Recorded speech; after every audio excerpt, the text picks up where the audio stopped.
Hello everyone, my name is Brandon Boyd, and today I will be briefly talking with you about the Hershey Company and labor practices within the cocoa plantations. As we know from personal experience, almost everyone loves chocolate. The proof is the world's sweet tooth that comes in the form of more than $7.7 billion in sales for the Hershey Company, one of the world's largest producers of chocolate and candy products. Its list of top sellers reads like a who's who of popular candy and includes Hershey Kisses, Reese's, Kit Kats, Twizzlers, Whoppers, and Almond Joy. Although so many enjoy the chocolate that the Hershey Company produces, it's not joy for all. Before we get into that, let's dive into the history of Hershey and its values today. The Hershey Chocolate Company was founded in 1894 by candy manufacturer Milton Hershey.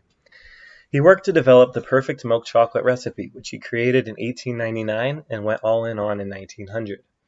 Throughout the mid-20th century, the Hershey Chocolate Company expanded and acquired several other firms, including that of H.B. Reese, and grew its sales from $334 million in 1969 to $4.4 billion in 2004. The company then became today's Hershey Company in 2005. Hershey's four core values are centered on the idea of one Hershey.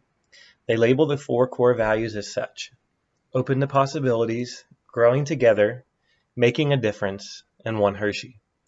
These values work to establish a commitment to their stakeholders through ethical behavior.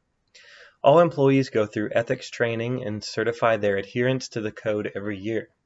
Hershey also has an ethical business practices committee to provide oversight and guidance involving ethical decisions. Hershey also has a corporate social responsibility strategy, which they call Shared Goodness Promise. This centers on engagement with stakeholders and uses their value chain to categorize their social responsibility activities into four groups: shared futures, shared planet, shared business, and shared communities.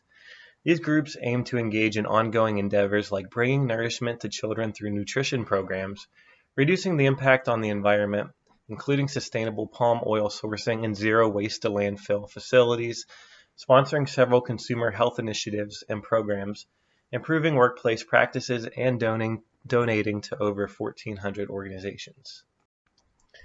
Although those are all beneficial practices, there is a dark side to Hershey.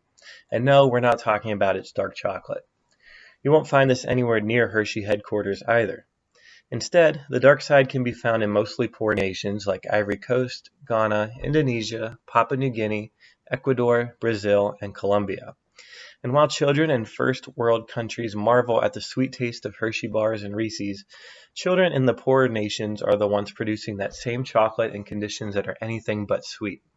Of course, chocolate companies are hesitant to make changes to the supply chain, as it would diminish profit margins and result in leaders not receiving bonuses. The process of making chocolate spans several countries and companies. It all starts with the cocoa bean. The harvest process is labor-intensive and involves splitting the cocoa pod with a machete. They are then laid out in the sun to dry for several days, packed in bags, and sent out for shipment. This entire process does lead to potential deforestation over time due to increased demand and changing cultivation strategies. The cocoa bean supply chain is extensive and elaborate, and by the time beans reach chocolate manufacturers like Hershey, they are a mix of beans from hundreds of different cocoa plantations. 70% of those plantations are in Africa. Cocoa production from these plantations is important for millions of shareholders and national economies. There's always a need for workers, which has brought on a boom of child labor, slavery, and human trafficking across African borders. Children working on the plantations are usually between 12 and 15 years old, but can be as young as 5 years old. As a frame of reference to see someone from your own country, here's a picture of me at around 5 years old. Makes it seem even more real, doesn't it? Their workdays typically last 8 to 12 hours, and children work in all segments of cocoa production: land preparation, planting, farm maintenance, harvesting, and post-harvest. They clear land, fell and chop trees and brush, spray insecticides, and apply fertilizers and fungicides. Unfortunately, it is also not uncommon for traffickers to abduct children and put them to work.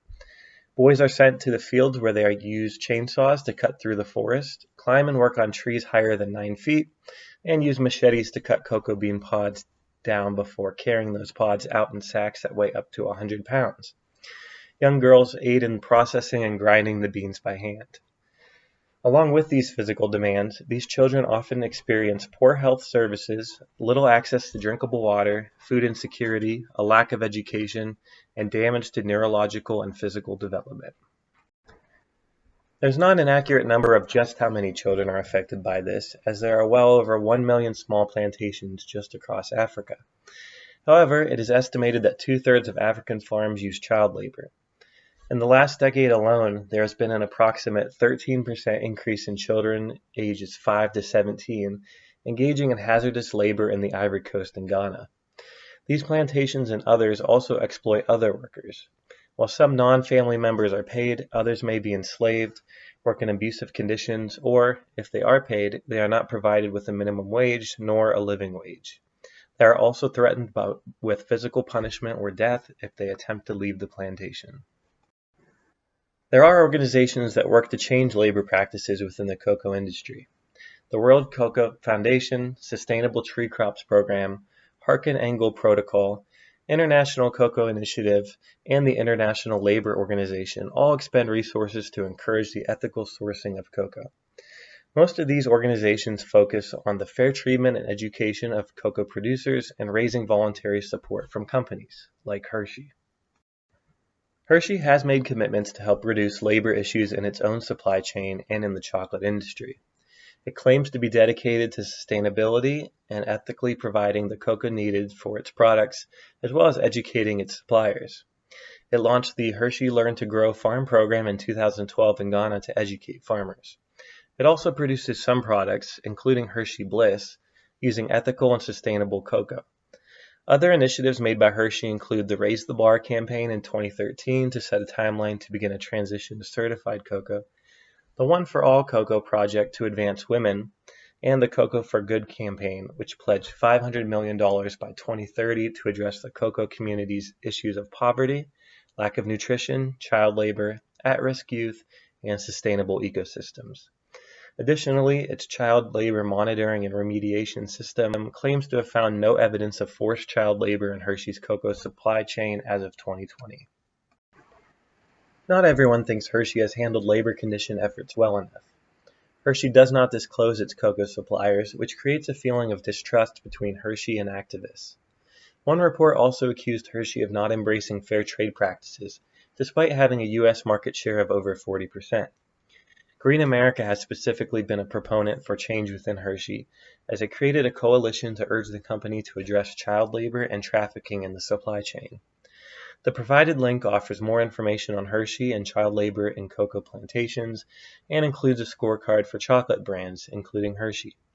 Ultimately, Hershey and companies like it have the power to influence and improve the situation through purchasing cocoa ethically. As long as Hershey feels pressure to take action through extrinsic motivation rather than intrinsic motivation, it will likely only go so far to mitigate concerns of labor exploitation within the cocoa plantations. While Hershey has taken steps in the right direction towards sustainability and producing its supplies in a just and non-exploitative way, it still has work to do in making sure that underprivileged and impoverished children are not doing the work for them. If the company looks itself in the mirror, it will see just how to put the good in chocolatey goodness, by continuing efforts to obtain cocoa through fair labor that is in line with its proclaimed values. And here are my sources. Thank you.